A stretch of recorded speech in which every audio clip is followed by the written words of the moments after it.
Inuuto ng universidad na pinatatakbo ng People's Liberation Army ng China ang Chinese national na nahuli umanong ng espiya sa Pilipinas. Sinabi ito ni Bureau of Immigration Commissioner Attorney Joel Anthony Viado sa kanyang panayam sa Mike Abe Live. Ayon kay Commissioner Viado, nangangalap ng impormasyon sa bansa ang nahuling Chinese national. Kasalukuyan itong nakakulong at iniimbestigahan ng intelligence group ng gobyerno.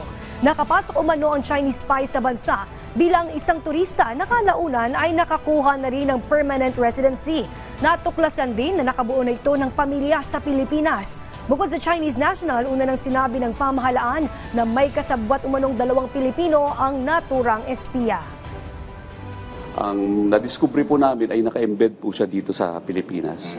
Nandito po siya noon pa hong 2013. Pabalik-balik ho, labas-pasok ng Pilipinas. At kung makikita niyo po siya at makakasalubong sa kalye, maiisip niyo po na isa siyang Pilipino rin.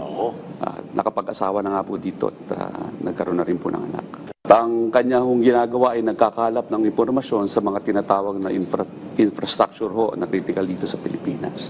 Meron bang posibilidad lumapit sa issue na related doon sa issue ng West Philippine Sea na ang China, alam naman natin nanghihimasok po sa West Philippine Sea.